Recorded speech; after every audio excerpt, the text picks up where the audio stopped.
కంటి అద్దాల నుండి శాశ్వత విముక్తి పొందండి. లాసిక్ సర్జరీ 14,000 మాత్రమే. వివరాలకు సంప్రదించండి. నమస్తే, నేను Keshav. Welcome to Suman TV. Andhra Pradesh లో నాయకుల పైన అవాకులు చవాకులు పేలిన కేసులో పోసాని కృష్ణమురళికి పోలీసులు మాత్రం చుక్కలు చూపిస్తున్నారు. రోజుకో పోలీస్ స్టేషన్ చుట్టూ తిప్పడం, అలానే కోర్టుల చుట్టూ తిప్పడం, బెయిల్ వచ్చినా గానీ మళ్ళీ పీటీ వారెంట్లు వేయడం. చివరికి విసిగిపోయిన పోసాని కృష్ణమురళి కోర్టులో కన్నీళ్లు పెట్టుకున్నటువంటి పరిస్థితి ఎదురవుతుంది. ఈ కేసుల పరంపర ఎందుకు ఈ విధంగా కొనసాగుతుంది? బెయిల్ వచ్చినా గానీ మళ్ళీ పీటీ వారెంట్ల పైన ఎందుకు తీసుకెళ్తున్నారు? పైగా ఇక తనకు బెయిల్ ఇవ్వకపోతే ఆత్మహత్య శరణ్యం అనేటువంటి మాటలు చెప్పాల్సిన పరిస్థితి పోసాని కృష్ణమురళికి ఎందుకు వచ్చింది? విశ్లేషించే ప్రయత్నం చేద్దాం. మనతో పాటు తెలుగుదేశం పార్టీ వాణిజ్య విభాగం ఉపాధ్యక్షులు కిరణ్ కలపాల గారు ఉన్నారు. కిరణ్ గారు నమస్కారం. నమస్తే అండి. పోసాని కృష్ణమురళి వ్యవహారం జనంలో కూడా చాలా మంది ఏంటంటే ఏ కేసులో చూడలా, ఇట్లాగా రోజుకొక పోలీస్ స్టేషన్, రోజుకొక కేసు, రోజుకొక కోర్టుకి వెళ్ళటం, ఇక్కడ బెయిల్ వచ్చినా మళ్ళీ అక్కడ రాలేదని చెప్పి అనడం, అతను కూడా విసిగిపోయి బాగా డీలా పడిపోయాడు పాపం అని చెప్పని అంటున్నారు. ఏంటి అసలు ఇది స్ట్రాటజిక్ గా జరుగుతుందా, కక్ష సాధింపులో భాగంగా జరుగుతుందా, లేదా ఈ కేసులన్నీ గతంలో పెట్టినవే ఇప్పుడు రివైవ్ అవుతున్నాయి అనుకో? లేదండి, ఇవన్నీ గతంలో పెట్టినవే. ఒక మనిషికి నోటి దురద ఉంటే ఆ దురద అనేది ఎలా ఉంటుందో ఇప్పుడు పోసాని కృష్ణమురళి ద్వారా తెలుస్తుందండి. ఇలా తీర్చేస్తారు. ఎందుకంటే ఒకటి, మాట్లాడేటప్పుడు లేని స్టంట్స్, మాట్లాడేటప్పుడు లేని, అంటే ఎవరో స్క్రిప్ట్ ఇస్తే మాట్లాడినప్పుడు లేని ఇది ఆరోగ్య సమస్యలు ఇవన్నీ ఇప్పుడు ఎందుకు వస్తున్నాయండి?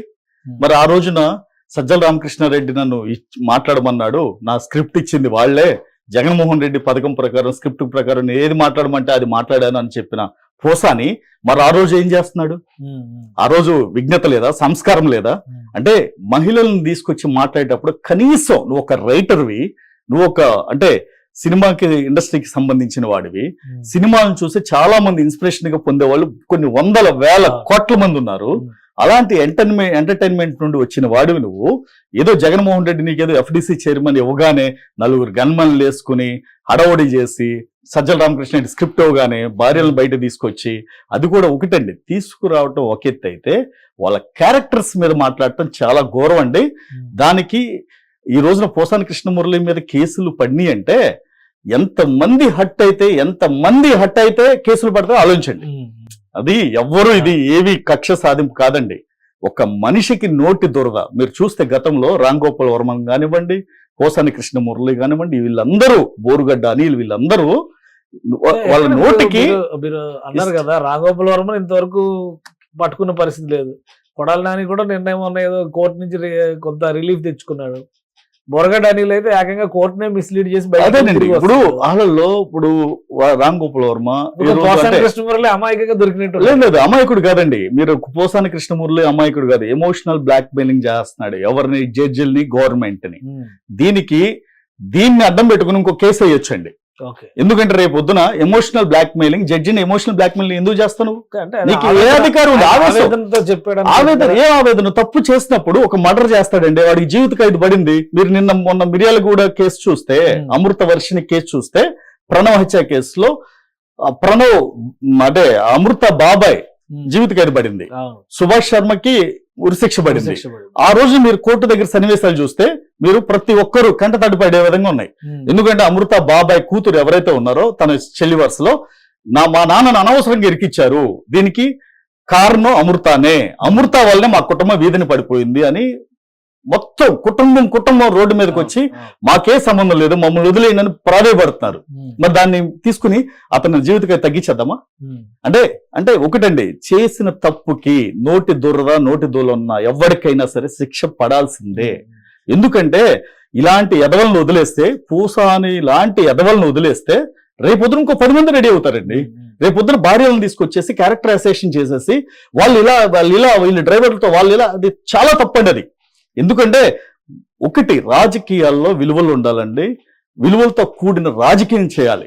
అంతేగాని స్క్రిప్ట్ ఇచ్చారు కదా అని మహిళలను బహిరంగంగా విమర్శిస్తే, అది కూడా పవన్ కళ్యాణ్ లాంటి స్టార్, అంటే cinema star and political star, అలాంటి వ్యక్తుల్ని మీరు రాజకీయంగా దెబ్బతీయాలని చూస్తే ఆయన్ని విమర్శించండి. అంతేగాని నీ దగ్గర సబ్జెక్ట్ ఉంది, లేదా నీ దగ్గర సబ్జెక్ట్ లేదు, నువ్వు సినిమాలకు పనికిరావు, రాజకీయ అలాంటి మాటలు మాట్లాడండి. అంతేగాని ఎటువంటి సంబంధం లేని, అంటే నాయకులు, జగన్మోహన్ రెడ్డి గారికి కూడా ఆయనకో భార్య ఉంది కదా, లేదు సజ్జల రామకృష్ణారెడ్డి కూడా భార్య ఉంది కదా, అంతే సజ్జల రామకృష్ణారెడ్డి జగన్మోహన్ రెడ్డి వీళ్ళు మహిళల్ని పెళ్లి చేసుకున్నారు కానీ అబ్బాయిని పెళ్లి చేసుకోలేదుగా. అంటే ఇక్కడ ఒకటేనండి, మహిళని గౌరవించడం మన ఇండియా సాంప్రదాయం అండి.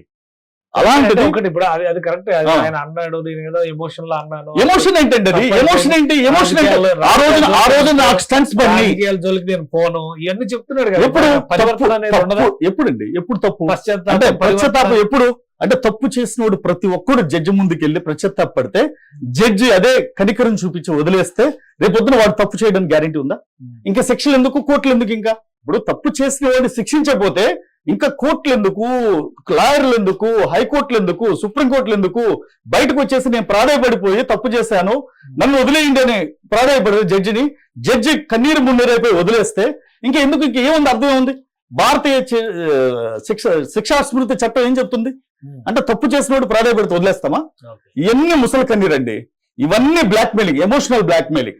పోసాన్ లాంటి వాడిని అసలు వదలకూడదు. ఒకటి, రాజకీయాల్లో కొంతమంది నోటు దోలతో, ఇప్పుడు కొడాలి నాని ఉన్నాడు కానీ నోటు దోలతో ఇష్టం వచ్చిన చంద్రబాబు నాయుడు తిడుతున్నాడు. ఓకే, అది వేరే విషయం. నెక్స్ట్ బోరుగడ్డ అనిల్, అరే నా కొడుకులారు చంపేస్తే అవనైనా అని మాట్లాడతాడు. అదొక చాప్టర్ అది. నెక్స్ట్ వీడున్నాడు Anil Kumar Yadav, okay, irrigation minister గా పనిచేశాడు. వాడంతే, వాడి ఇష్టం మాట్లాడతాడు. అంటే వీళ్ళందరూ వాడు వీడని అదే సార్, వీళ్ళందరూ వ్యవస్థల్ని నాశనం చేసి కించపరచడం కింద కించపరచడం కదండి. ఇదేంటంటే ఎమోషన్. ఎమోషన్ అంటే అదే ఎమోషన్ లో మాట్లాడే. ఏంటి ఎమోషన్ అంటే? దేనికి ఎమోషన్ అంటే? మహిళలను బయట తీసుకుంటే ఎమోషనా? అరే చంద్రబాబు నాయుడు నువ్వు ఇదిరా నువ్వు ఫోటో దిగాడంటావు, అది ఎమోషనా? అంటే రాజకీయాలను కలుషితం చేసింది ఎవడండి? వైసీపీ వాళ్ళు కదా. మీరు చూడండి, మీరు టీడీపీలో 5 పేర్లు చెప్పండి, నేను ఈ రోజు డిబేట్ నుండి లేచి వెళ్ళిపోతా. ఇలా మాట్లాడారు కిరణ్, మీ వల్ల, మీ పార్టీ వలన ఇంత సంస్కృతి పాడైపోయింది, రాజకీయాలు కలుషితం అయిపోయినాయి, 5 పేర్లు చెప్పండి, నేను ఇప్పుడు నుండి డిబేట్ వెళ్ళిపోతా. ఇక రాజకీయాలు మీ డిబేట్లు రాను. తిట్టేవాళ్ళు ఉన్నారు కదా, టీడీపీలో కూడా తిట్టేవాళ్ళు సార్. తిడతారు. ఎలాంటి తిడతారు? ఇలాంటి మాటలు ఎప్పుడు అంటారు? మహిళలను కించపరుస్తూ, అంటే 3 సార్లు సీఎం చేసిన వ్యక్తిని, దేశ రాజకీయాలను ప్రభావితం చేసిన వ్యక్తిని వీడు 420 అని ఈ రోజు ఎవరు మాట్లాడలేదండి. రాజశేఖర రెడ్డి 1,00,000 కోట్ల అవినీతి చేసిన, జగన్మోహన్ రెడ్డి 1,00,000 కోట్ల అవినీతి చేసిన ఏ రోజు మా పార్టీ గాని, మా నాయకుడు గాని ఏ రోజు సమర్థించలేదండి.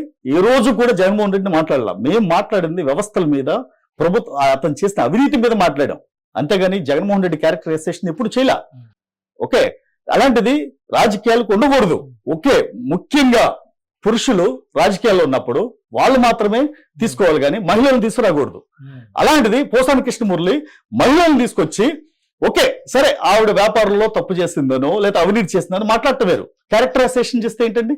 రేపొద్దున మన కుటుంబంలో మన ఇంట్లో ఉన్న మహిళని ఇలానే విమర్శించి మనం తట్టుకుంటామా? ఇలా కంటిన్యూ అయితే ఇది నెవర్ ఎండింగ్ కదా. అందుకని ఇలాంటి పోసా లాంటి వాడు ప్రాధాయపడినా, దేహి అని జడ్జి కాళ్ళ మీద పడినా సరే ఎట్టి పరిస్థితుల్లోనూ ఇలాంటి వాడిని బయటకు వదలకూడదు. ఇలాంటి వాడికి శిక్ష పడి అనుభవిస్తే రేపొద్దున ఇలాంటి శిక్షలు పడతాయని భయం ఉంటే రేపొద్దున అలా మాట్లాడటానికి ఎవరు డెఫినెట్ గా అండి. ఎవరున్నా సరే మార్చి 31 లోపు ఎవడున్నా సరే ఎవరు తప్పించుకోలేదు. డెడ్ లైన్ కాదండి. అంటే ఎందుకంటే మాకు అంటే కూటమి ప్రభుత్వానికి ముందు ఛాలెంజెస్ చాలా ఉన్నాయండి.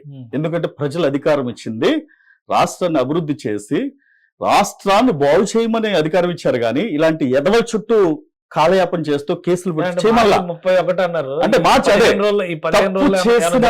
జరుగుతాయండి. డెఫినెట్ గా తప్పు చేసిన వాడు ఎవరన్నా సరే పెట్టే ప్రసక్తి లేదు.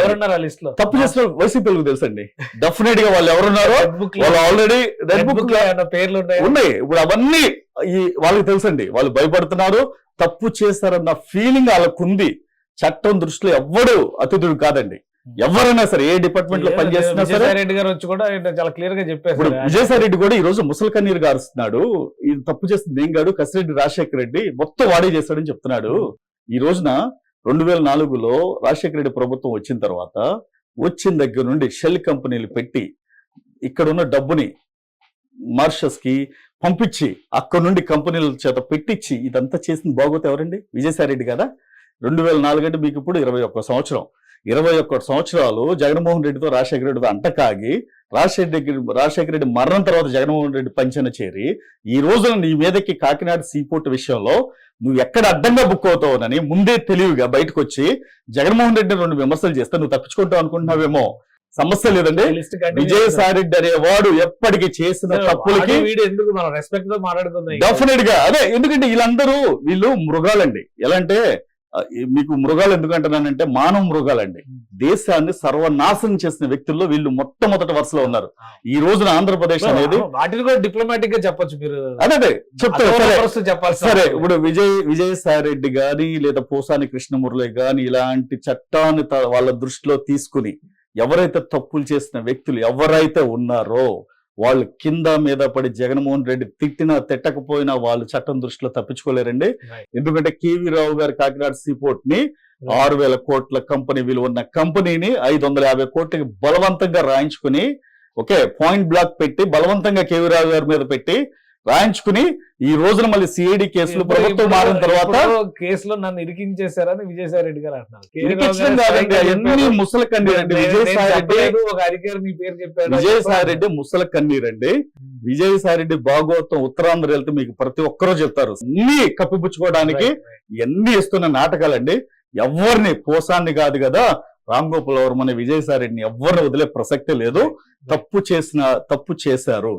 చట్టం దృష్టిలో వాళ్ళు ఎవరు అతిథులు కాదు, వాళ్ళు చుట్టాలు కాదు. కోర్టులు జడ్జిల ముందుకెళ్ళి తప్పు చేసినాడు ప్రతి ఒక్కడు కాళ్ళ మీద పడిపోయి ఎమోషనల్ బ్లాక్ మెయిల్ చేస్తే జడ్జిలు కనికరం చూపించడానికి అలా అనుకుంటే ఒక దావుద్ ఇబ్రహీం మీద కనికరం చూపించాలి, చోటా షకీల్ మీద కూడా కనికరం చూపించాలి. థ్యాంక్ యూ కిరణ్ గారు విశ్లేషణ. ఇది పోసాని కృష్ణమురళి చేయాల్సిన తప్పులన్నీ చేసి ఇప్పుడు పశ్చాత్తాపడినంత మాత్రం ప్రయోజనం లేదన్నారు. అలానే ఈ నెల 31 లోపు మరికొన్ని సంచలనాలు చూసేటువంటి అవకాశం ఉంది ఏపీ పాలిటిక్స్ లోని కిరణ్ గారు విశ్లేషిస్తున్నారు. కొన్ని అరెస్టులు కూడా జరుగుతాయనేటువంటి సంకేతాలు ఇస్తున్నారు. ఇది special discussion. Keep watching. Suman టీవీలో మీ పర్సనల్ అండ్ బిజినెస్ ప్రమోషన్స్ కోసం కింది నెంబర్కి కాంటాక్ట్ చేయండి.